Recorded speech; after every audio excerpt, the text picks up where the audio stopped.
Good afternoon. Let me start by saying that we continue to pray for all of the victims of the Key Bridge collapse and also their loved ones.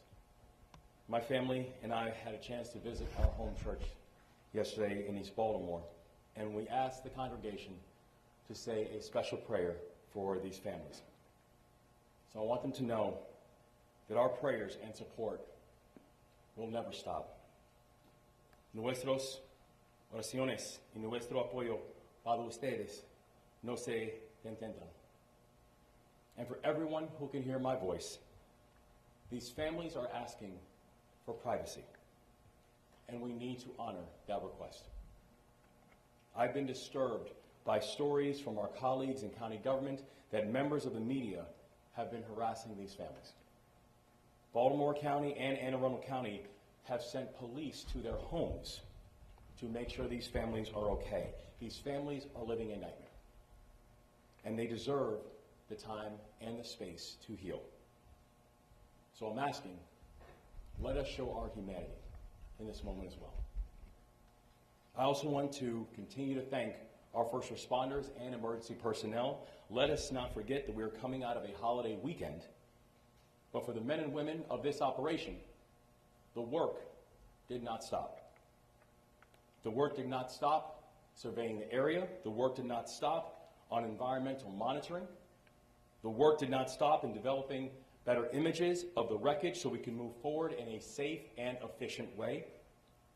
And this morning, the team was back out there in the rain, in the wind, keeping up the work.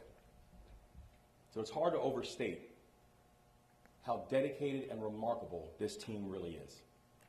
From unified command to the leaders at local and state and our federal levels and our federal delegation, to our partners in the private sector, to our partners in the philanthropic sector, to each and every one of you, I say thank you.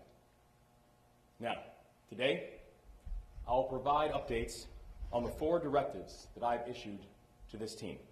And as a reminder, the first, we need to recover the 4 remaining victims and give closure to these families. The second, we need to clear the channel and open the vessel to traffic for the port. The third, we need to take care of all of our people who have been affected by this crisis. And the fourth, we need to, and we will, rebuild the Key Bridge. And we will make sure that the new bridge honors the spirit of the city of Baltimore. This morning, I received a briefing from Unified Command. Now, I've spoken with leaders from all across every level in response to this effort all throughout the day. And so first, on our recovery efforts, we need to do more work clearing the channel in order to move forward. Now, I know there's an urgency to move fast, and nobody feels that urgency more than the people standing up here today. But we have to be clear on the risks. This is a steel bridge that is sitting on top of a container ship in the middle of the Patapsco River. We are talking about tons of steel that is mangled and cantilevered. We're talking about water that is so murky and so filled with debris that divers cannot see any more than a foot or 2 in front of them. We're talking about a situation where a portion of the bridge beneath the water has been described by Unified Command as chaotic wreckage. Every time someone goes in the water, they are taking a risk. Every time we move a piece of the structure, the situation could become even more dangerous. We have to move fast, but we cannot be careless. I've been clear with this team that we have got to prioritize safety. And my directive is to complete this mission with no injuries and no casualties. We've already lost 6 Marylanders to this crisis. I refuse to lose any more. One of the mantras in the military is mission first, people always. And that's the mindset that we are going to apply to this work. Now, on clearing the federal channel and reopening the vessel traffic to the port, Unified Command has moved forward with their first crane operation. They cut up and lifted a piece of the north section of the Key Bridge. The entire operation took 10 hours, and in that time, they were able to cut and lift a 200-ton span of the bridge. Now, when we were getting that briefing, Unified Command said something that really struck me, where the Admiral says this was a relatively small lift. We're talking about 200 tons. We're talking about something that is almost the size of the Statue of Liberty. And what the Admiral said is right. It's a small piece of what we're talking about. The scale of this project, to be clear, it is enormous. And even the small lifts are huge. That's how we have to move forward. A temporary channel on the northeast side of the collapse opened earlier today. It will help us to get more vessels in the water around the site of the collapse. The temporary channel will be marked with government lights to aid navigation and will have a controlling depth of 11 feet. Now, we're also moving forward on creating a southwest channel for deeper draft vessels that will allow for a deeper draw. That channel will measure about 15 feet deep, and it will be open in the coming days. Unified Command has scheduled another lift for later today, pending conditions, specifically pending lightning. And they will be lifting an estimated 350-ton piece from the bridge. The work is moving. The mission continues. We are never going to lose sight of the workers who also have been impacted by this collapse, because at least 8,000 workers on the docks have jobs that have been directly affected by this collapse. And earlier today, myself, the Lieutenant Governor, County Executive, the Mayor, and others met with the International Longshoremen Association, Local 333. These are individuals who work hard, never complain, and always get the job done. And many have continued to work on the docks. Many haven't been able to get back to work at all. And even the ones who have gone back to work on the docks, they know that the situation still feels very uncertain. And to all of those individuals, we want to let them know this. We've got their backs because they've always had ours. Now, third, on taking care of our people. Last week, the Biden-Harris administration accepted our request to approve a Small Business Administration disaster declaration within hours. And that declaration is now in effect. And once again, I want to thank the Biden-Harris administration for their consistent support and partnership. Because of this declaration, small businesses affected by the disaster can now apply for disaster loan assistance from the federal government. As we mentioned before, these are low-interest loans of up to $2 million. These loans will help small businesses get the cash they need to pay their bills and to keep their people employed. Since Saturday morning, the Small Business Administration has received 57 applications for the economic injury disaster loans from Maryland. And the Small Business Administration has also worked with us over the last 48 hours to stand up the Business Resource Center, and it opened to the public this afternoon. Our team includes experts from across the state and across the country, and we have team leads who live in Puerto Rico, Long Island, and Atlanta. These individuals are doing tremendous work. And right now, they're Marylanders. If you need help to apply for disaster loan assistance, we are here to help. If you need help to apply for unemployment insurance, we are here to help. If you need to learn more about resources being offered to workers and businesses right now, we are here to help. And the first location is at 1501 South Clinton Street, Baltimore, Maryland, 21224.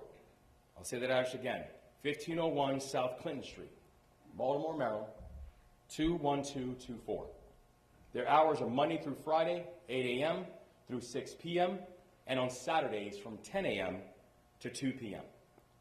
And that site includes representatives from the Small Business Administration, from the Maryland Department of Labor, from the Maryland Insurance Administration, from Baltimore City, thank you, Mr. Mayor, and from Anne Arundel County. If you need help, please show up. Walk in, and we will try to get you the support that you need and merit. We will soon be opening up a second location in Baltimore County. Thank you, County Executive. And I've deputized Lieutenant Governor Runa Miller to lead our efforts on economic and financial recovery. She has been a full partner every step of the way, and I'm grateful for her. I've also ordered the formation of the Intergovernmental Economic Response Team. This team will bring together state and local and federal agencies to coordinate our response to the economic and financial crisis resulting from this collapse. And fourth, on rebuilding. We cannot rebuild the bridge until we clear the wreckage. But I'm telling you, we are going to get this done. We will clear the channel. We will move the dolly. We will rebuild the Francis Scott Key Bridge. What we're seeing right now is Marylanders are rallying. Marylanders are taking care of each other. Marylanders, each and every one of you, you are proving what it means to be Maryland tough and Baltimore strong. And today, we're joined by members of the Maryland Transportation Authority Police Dispatch Team, because in the middle of the chaos, they stepped up to manage the chaos. They provided a calm voice for the officers in the field who were facing an unthinkable challenge. They conducted their work with professionalism and speed and coordination. And it's not lost to me that this is what they do every single day. We are so grateful to each and every one of you and to all your colleagues. And finally, I want to encourage people to follow the work. You can now visit keybridgeresponse2024.com to receive daily updates on our progress and to keep informed. So in a moment, I'm going to hand it over to Admiral Gilreath, who's representing Unified Command, but we're also joined by the following speakers. Superintendent of the Maryland Department of State Police, Colonel Roland Butler, Secretary of the Maryland Department of Transportation, Paul Wiedefeld, Lieutenant Colonel Corey McKenzie from the Maryland Transportation Authority Police, Congressman Kwesi Mfume, Mayor of Baltimore City Brandon Scott, and Baltimore County Executive Johnny Olszewski.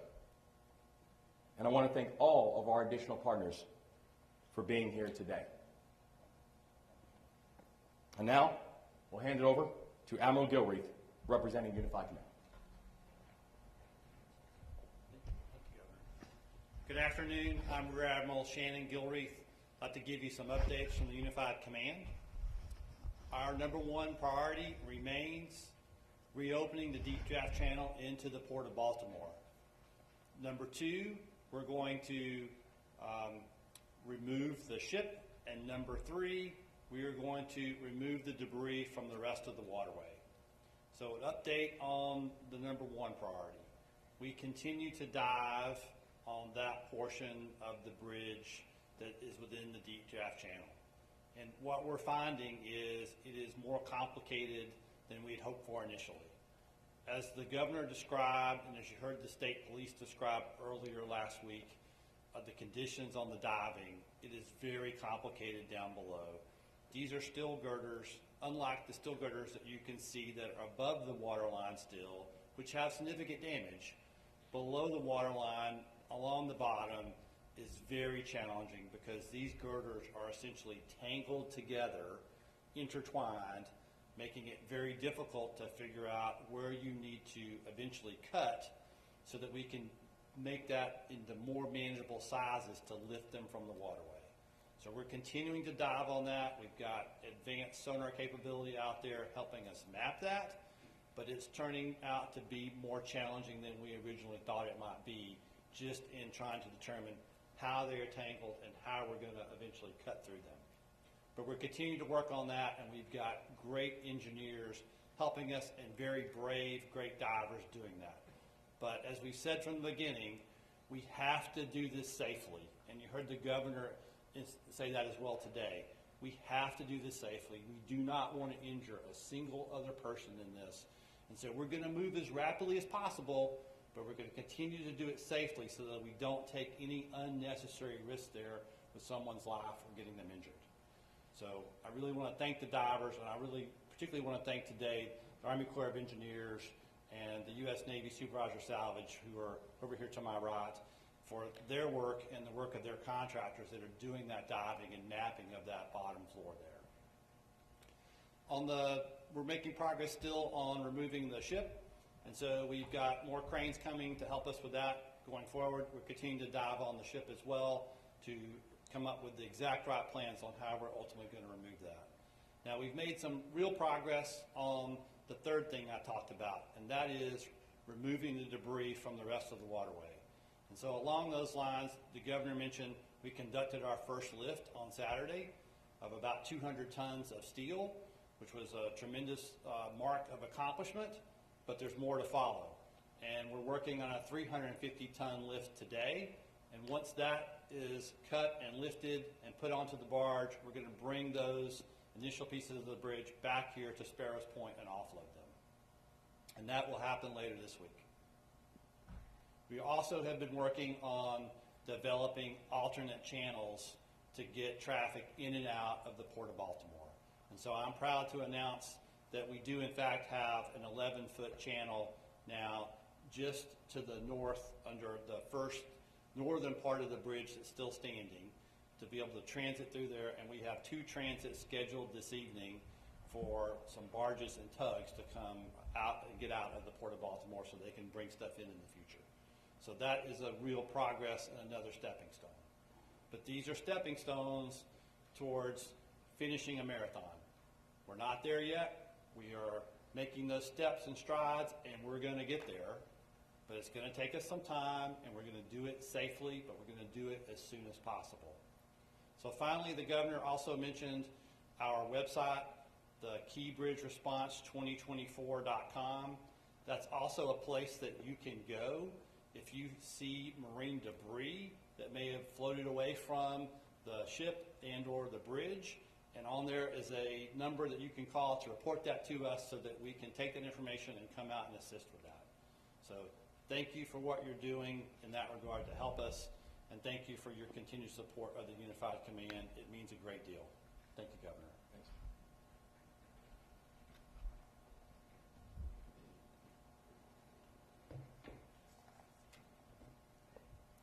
Good afternoon. I'm Colonel Butler of the Maryland State Police.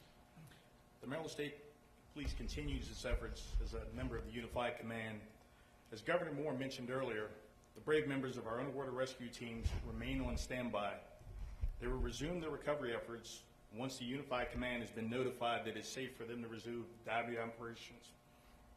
Our ultimate goal remains to provide closure to all the families who have lost a loved one in this tragic incident.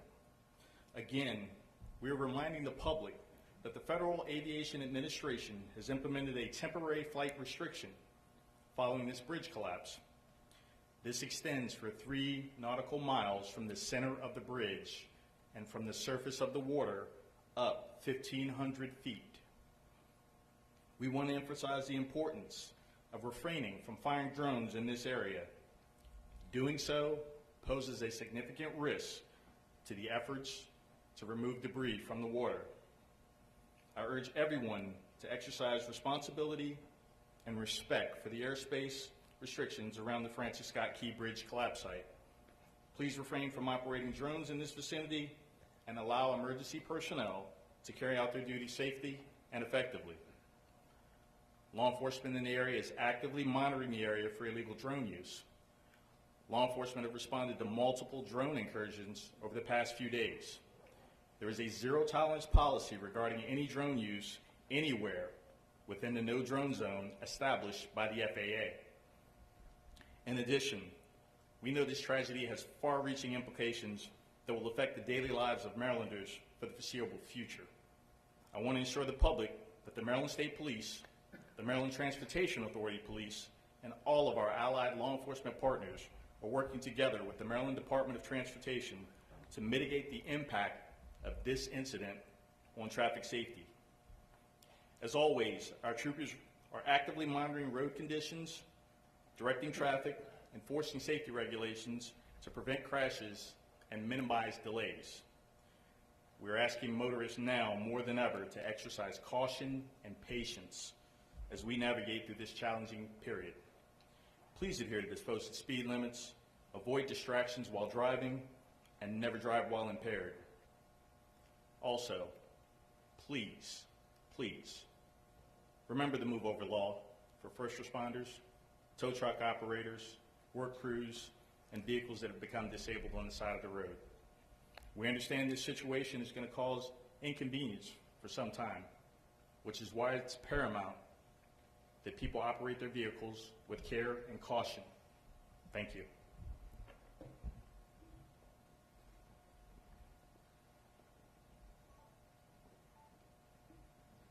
Good afternoon. Paul Wiedefeld, Secretary of Maryland Department of Transportation. I want to echo Governor Moore's extreme thanks and appreciation for our first responders, including the Maryland Transportation Authority police officers who were first on the scene. As Secretary and as Chairman of the Maryland Transportation Authority's board, I cannot stress enough how grateful I am for the life-saving actions of our Maryland Transportation Authority police officers and our dispatchers. Under Governor Moore's leadership, the Maryland Department of Transportation continues to work with our unified command to advance the governor's key directives. Obviously, one of our top priorities is to reopen the shipping channel. Tomorrow marks 1 week since the collapse, and the unified command has already removed several pieces of debris and is working to remove the second largest piece later today. These are significant steps forward. And just so you know, the rain does not impact the team's work. Obviously, lightning and strong winds would. I also want to stress, as has been by the Admiral, the tremendous effort it takes to do this. It's basically plan the work, engineer the work, implement the work, and then go back and do that all over again, as anything may have shifted during this very dangerous operation. Turning to the Port of Baltimore and its operations, it continues to be open in obviously in much limited fashion, but is open. We are assessing opportunities at the Port of Baltimore, the portions that we control, to improve maintenance and basically take advantage of the reduced work there to deliver maintenance projects that we had planned. Regarding returning cruises, which left Baltimore before the tragedy, yesterday was the first of 2 diverted ships that arrived in Norfolk, Virginia, and offloaded passengers. About 60 buses transported approximately 2,500 Carnival Cruise passengers back to the Maryland Cruise Terminal, where some left their vehicles. Everything ran very smoothly, thankfully. The same thing will happen with the 2,500 Royal Caribbean passengers who are scheduled to return from Norfolk Thursday. Turning to traffic coordination, another primary focus of the department. Tomorrow we expect heavy traffic in the Baltimore region during the morning and evening rush hours as students head back to class and commuters return to their routines. Wet weather is also expected through Wednesday, which will impact commuting times. I strongly recommend everyone to prepare for extra travel time. The department continues to evaluate shifting travel patterns so that we can make necessary adjustments as well. For example, the State Highway Administration has adjusted traffic signals on Maryland 2, Ritchie Highway, and Maryland 157, the Peninsula Expressway, to help alleviate traffic congestion, particularly local traffic congestion. Trucks carrying hazmat materials can no longer travel through the tunnels and must use I-695 West. So again, we're monitoring that very closely as well. And it's also important to keep in mind, we have a tremendous transit system in the Baltimore region. We have a bus system, local system, commuter bus system, light rail, metro subway, and MARC trains. So they are another option for commuters. And I would suggest that you visit our website for commuter benefits that we offer in terms of reduced fares, and also work with employers to promote commuting through transit.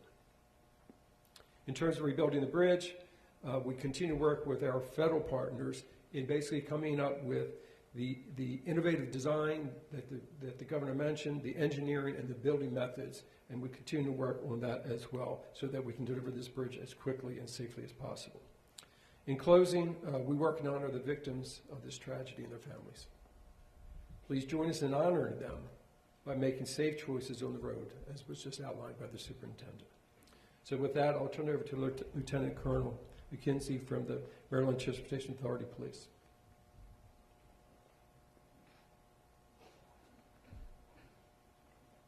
Thank you, Secretary Wiedefeld. Good afternoon. I'm Lieutenant Colonel Corey McKenzie with the Maryland Transportation Authority Police, also known as the MDTA Police. I want to start by thanking Governor Moore, sir, for your support and highlighting the efforts of the MDTA Police Dispatch Team. They are our heroes behind the headset. Excellent.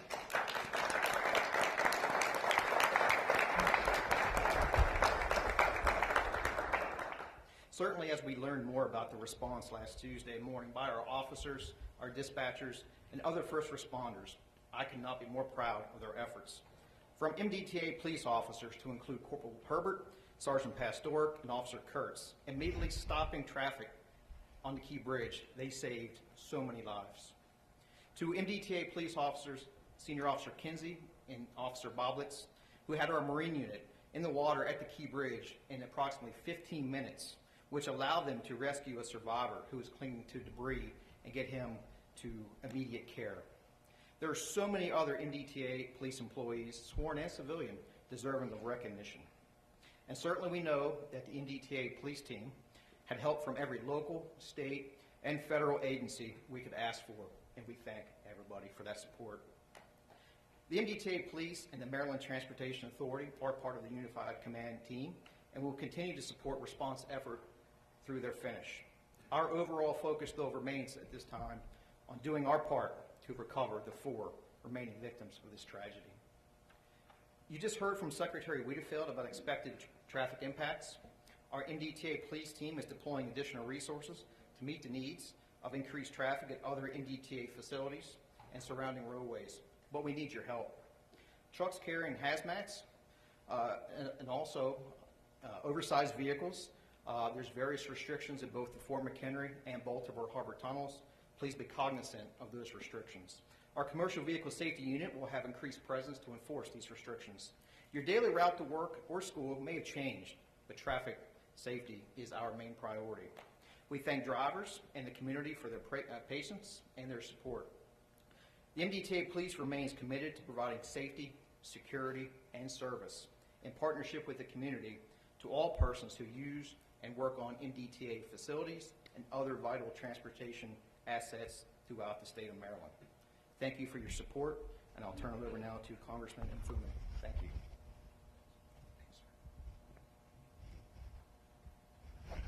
Thank you very much. Good afternoon, everyone. Kwesi Mfume, Member of Congress, 7th District of Maryland. I want to just take the few moments I have to do as I've been trying to do each and every time I've addressed you, and that is to point out the Maryland example, the example of leadership in crises, the example that has come together from different aspects of our state and has all taken place under the leadership of Governor Wes Moore, whose heart has been bleeding since this has happened, as has been the case with his partners, Mayor Brandon Scott of Baltimore City, Johnny Olszewski of Baltimore County. And let me just say also on behalf of Senator Van Hollen and Senator Cardin, both of whom could not be here today because of official duties, Team Maryland will remain in place, Democrat and Republican. We are a united delegation to make sure that we're able to move forward. Just a couple of quick things. I'd be remiss if I did not reference 2 groups that are not here. The first group is the family of the victims that have been recovered and those who have not been recovered. Each time we talk to you, we continue to lift them in prayer because it could have been any one of us, quite frankly. And my hats are off to Gustavo Torres and the people of Casa, Maryland, who have embraced that family of men, husbands, fathers, to make sure that their families are able to find some healing in all of this. The other group is the group of the hundreds of men that many of us just left down at the docks, the longshoremen of Local 333 and 953 and the other locals under the leadership of Scott Cowan, who have gathered together, recognizing that they are going to be affected in a way that they never thought and that their jobs are at risk, but who are so committed to doing everything they can on their end to make sure that we get through this together. They, like myself, many of them remembered this bridge before it became a bridge, when for 5 years, having grown up not far from here, I watched that construction and watched that opening. And so all of our hearts break at what's left out there. But the governor is right, and I hope that he will always be deliberately redundant, as he has been, about the fact that that bridge will be re-erected again and that this port will be open for business again. Now, just a couple of quick things on the federal response, and I'll move away. Most of you know that President Biden, to his credit, reached out almost immediately to virtually all of us here to have conversations hours after that about what has happened. And the commitment that he has made to the state and the governor and all the people of Maryland is phenomenal. It has reached some criticism by some, but we know that petty minds have petty thoughts. The larger base of Americans realize how valuable this port is to the national economy and to supply lines. President will be here in a couple of days, as you all know, and will be able to speak for himself about what he sees going forward. But I, having worked under 7 presidents, I can tell you this means a lot. I also spoke with the Speaker of the House, Mike Johnson, over the weekend, who understands the significance of this and who, along with myself, have continually said this is not, and nor should it be, a partisan issue. It's not Democrat or Republican. It's about finding a way to reinstitute the normalcy that was in place here before last Tuesday morning. And I've spoken with Tom Cole, the ranking Republican of the Appropriations Committee, who long before I had a chance to call him went on television to talk about how dedicated he is and will be to making sure that this is taken care of. So we hope that the Maryland example, that is an example of people working together, is an example that moves us forward beyond this and unfortunately beyond what we know will be future tragedies in our future. I'm just glad to be a part of this team. Thank you all very much. Let me bring forward the mayor of the city of Baltimore, who's done a yeoman's job, as I indicated before, Mayor Brandon Scott.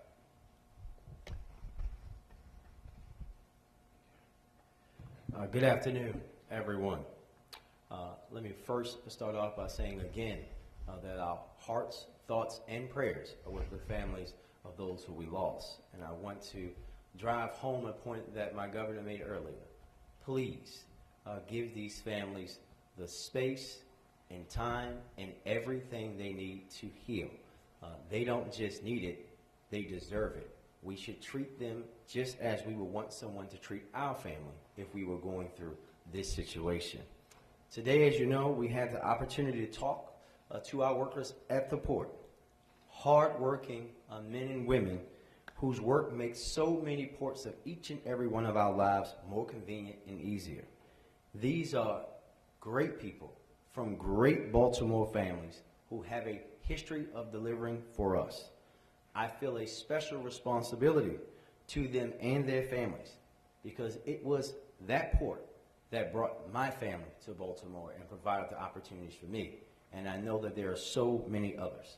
We have to, and they heard it from us today, and they will hear it from us every single day, that even though, despite the situation in hand, they are in great spirits, but they are also understanding the magnitude of the situation.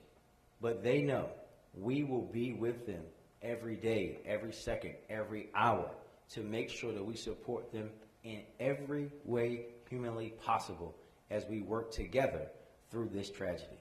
They will not be left out. No human will be left out. We will think about the complete human toll, from those families that lost individuals to these workers, that over 8,000 who depend on this port. Every single first responder, we will be with them each and every day as we all collectively heal through this tragedy.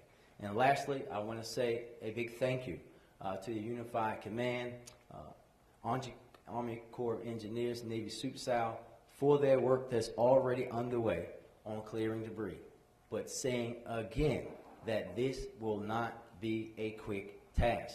You heard from the Admiral, and the most important thing that each and every one of us can understand is that we will do it quickly, but the right and safe way every single day until we get this channel back open. Baltimore will recover. It will be long. It will be likely a very hard road, but we here in Baltimore are built with grit. Baltimore Old Bay flavored grit. And we're going to show the world what that truly means. Thank you, and I'll turn it over to County Executive Sheska.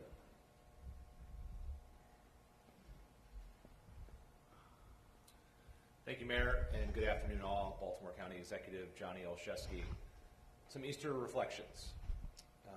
Like the governor and like the mayor, had the opportunity to worship with my family in the home church this weekend. And two things struck me. First was the families who weren't able to worship together as a result of this tragedy. So I ask that you continue your prayers for them and heed the call of both the governor and Mayor Scott, that we give those families the space to heal, to grieve, to gather. Second is that as we were worshiping, as the governor indicated, the heroes, our first responders, Unified Command, were and still are working around the clock for our benefit. So we thank them for their incredible service. We had the chance to meet with our port workers today, and in a reminder of just how interconnected we are, just of the many conversations we had, one was with a former high school classmate, one was with a cousin. So we all feel this in very real and personal ways, and our resolve and commitment to supporting them is determined and focused and unwavering. Closer to home, in Baltimore County, as the governor said, we have soft opened our Dundalk location. We thank the Small Business Administration for providing resources to the Dundalk location, as well as unemployment support. We will make sure that this facility remains open as long as is needed for our families. Lastly, we continue to work with, and we thank the governor, his legislative team, Speaker of the House, Adrian Jones, Senate President Bill Ferguson, and our respective delegations to provide the governor all the support he needs following the conclusion of session to support us. Closer to home, Mayor Scott and I continue to coordinate on what our local response should be, and we'll be working with members of my council, including Councilman Julian Jones, who is here with us today, Chair of the Council Izzy Patoka, and local Councilman Todd Crandall, to ensure that we provide whatever local resources are necessary. It's what we do in local government. City, county, it's all Baltimore, but it's what we do in local government. We fill the gaps, and we'll be here for you. Fortunately, we are a year-round legislature, so we can take whatever action is necessary in the days and weeks ahead. Again, Governor, I'm going to thank you for your leadership, everyone at Unified Command, our first responders, and my partners in government. Thank you. All right, we're going to take questions. We'll start with the AFRA.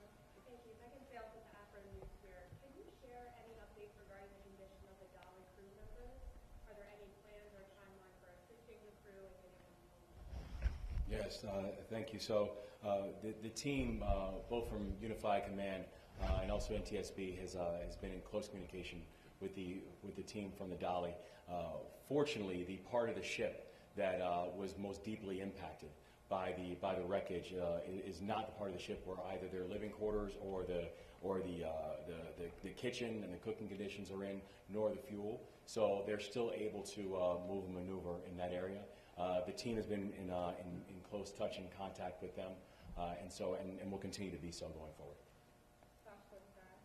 Hi, for the debris that's being taken to Trade Point Atlantic, how will that be disposed of, and which agency will be responsible for doing that? So thank you. And I can.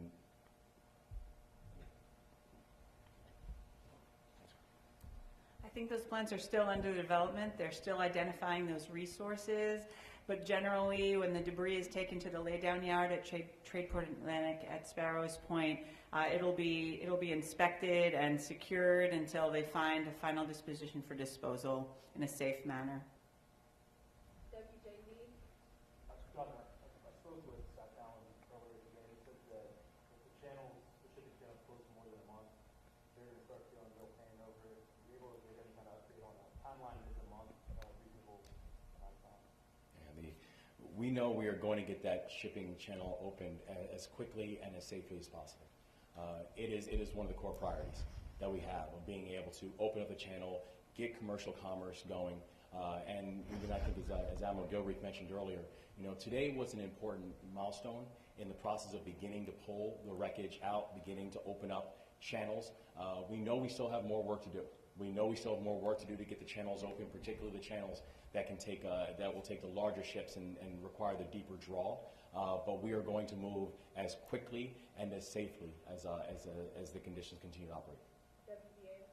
Governor, what does it look like now that you've had a chance to sort of assess the ship situation, getting it out of there? What's the process there in moving it out of the channel, and how much work is that going to take given what's on the ship and the wreckage that's in it? It's a tremendous amount of work. This is a remarkably complicated operation because of all the facets and the assets that have to be involved in it. We currently have 50 assets that are in the water. We currently have over 370 individuals that are working on the project. But we know that in order to be able to move the dolly, we have to be able to open up the channel, begin the process of removing the wreckage and the debris, and to remove the dolly, it must also mean we've got to get the key bridge off of the dolly. And we're talking 3,000 to 4,000 tons of steel, metal that's sitting on top of the ship. So it's a remarkably complicated operation. It's the reason that we are so unbelievably grateful to this outstanding team and all these leaders that are here and the people who are putting this work in 24/7, because this is a 24/7 operation. But we are going to get the dolly out, but you cannot overstate the complexity of this operation. Can the ship move? Is there power in the ship? How's that going to work? There's still currently power to the ship, but power to the ship is just one variable when it comes to movement of it. If you look at the ability to move the dolly out, there are still more unknowns than knowns, and there's still a tremendous amount of variables as we're continuing to move the individual debris out that can even just clear the channel and clear the pathway. So there are still things that we just do not yet know about how that's going to translate in the timeline. Okay, I'm going to move to agency. Have you gotten more information over the past week? Have you got a better idea of what happened on that ship? Well, there's a continued investigation going on with NTSB, and the investigation is still in the relative early phases of that investigation. So we will find out what happened. The thing that I know is that I want this process to be done quickly. We need to make sure that people who need to be held accountable are held accountable. And we can't wait for the completion of the investigation to start making the work happen. We've got to prioritize the four lanes that we laid out before, getting a sense of closure and comfort for these families, making sure that we are opening up these channels, making sure that we're taking care of our people, and beginning the process of rebuilding the Francis Scott Key Bridge. If I could just follow up on the timeline, I know you don't have an exact timeline, but for individuals, for businesses, for institutions that are trying to plan, what are you telling them? Months? Years? We're telling them this is going to be a long road. But the thing that we know is we're going to walk this road together. No one's going to be left behind. And we are going to walk this road together, but it will be a long road. CBS. Admiral Gilreath, what sort of traffic is now flowing along that temporary channel? And can you speak to a potential third channel next to the vessel? Is that why we're seeing the pieces of debris that we're seeing on the north side of the bridge being removed now? So we've been working on 3 alternate channels. The channel that we're opening today is on the northbound side of the bridge. and it is still under a section of the bridge that is still standing. That one will have a controlling depth of 11 feet. So that will be for more shallow draft vessels. The tug and barges that I mentioned today that are going to transit through there are commercial, but it can also be used by some of the boats that we need to move back and forth to get equipment positioned on both sides of the bridge to continue to do surveys and eventually do lifts. The second alternate channel we are working on is on the southbound side of the bridge under the portion that is still standing, and that particular channel we think will be around 15 to 16 feet in depth, which will allow us to move slightly larger vessels and barges through there. We are working with the State of Maryland Department of Transportation and their contractors. There's a pre-existing, not part of this accident, pilings that are in that because we didn't need that for our channel previously. They are working to pull those pilings out. We'll complete that survey and we will remark that one also with Coast Guard buoys so that mariners can safely transit through that. The third alternate channel we're working on is just north of the deep draft shipping channel. That particular channel is what we hope to open by clearing the bridge debris that we're working on right now. And so this will be another significant lift, but there's still much more of that section of the bridge that's going to have to come out before we can open it. That controlling depth, we think, will be somewhere between 20 and 25 feet. And once that's open, that should allow us to move almost all of our tug and barge traffic in and out of the Port of Baltimore once that's opened. Do you have a timeline for that third channel? I don't have a timeline other than we're going to do it as fast as we possibly can, and we're going to do it safely. These girders that we're cutting in that section are 3-foot girders. They are constructed of 1.5 inch steel. They are I-beams that we have to cut through and then lift. So we've got to do that safely because we don't want to injure any of the people that are doing the cutting or the rigging or diving even below to do the rigging below when we get down to that section. So we're going to do it as soon as we can, but we're going to do it safely. Just last thing for the governor. You met with the longshoremen today. What immediate assistance is available to those port workers right now? No, we're working in coordination with both members of the General Assembly, with our local elected officials, as well as our fantastic federal delegation, and letting them know that the reality of some of them having not just been at work, but working around the clock, and many of them not having work at all. We're talking about and looking at a number now upwards of 1,800 individuals who just haven't worked, right? So there's a significant urgency that we all feel, that we're all going to move on this, and that we're all going to work in partnership to be able to address. Thank you. We'll take some more questions. CNN? To clarify, either Governor or Admiral Skillery, the barges that are going back and forth in the 11-foot deep channel, are those all actually carrying commercial goods, some of them, or are they strictly for use in the salvage recovery? The ones that are transiting tonight are commercial barges. I'm not sure whether they have goods on them or not, or they're going to transit somewhere else and then load goods, but they are commercial barges and tugs. They are not part of the response. They were traffic that was trapped inside the Port of Baltimore after the bridge collapsed. WTOP? Is there any update on the 56 containers that contain hazmat? Some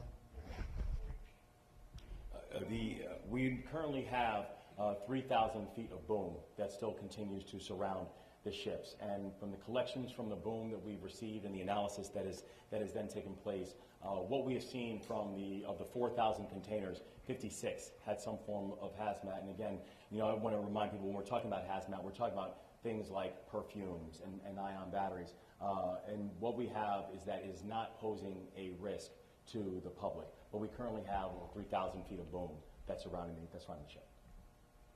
I'm going to take one last question. Possibly. Yeah, so 2 quick questions for Admiral Gilreath. Can you describe how many lifts that you're able to do a day, a little bit more detail about those operations in the future? And then second for the governor, President Biden is set to come on Friday. What are you going to show him? What does he need to see in order to understand the situation as whole? So the lifts aren't really a day-by-day, here's how many we can do a day scenario. It really depends on the size that you're trying to lift and the piece that you can get out. And so some lifts will take a limited amount of time, and other lifts will take a lot larger amount of time to actually set up and rig, depending upon how much we're trying to lift and where we're trying to lift from. So it's not there's this many lifts a day. It is a cut sections, lift those sections, put them on a barge, move to the next section, cut those sections, lift those. It is a continuous process, but there's not a given time for each particular lift. And I'd say the Biden administration has been in touch with us and has been walking with us every step of the way.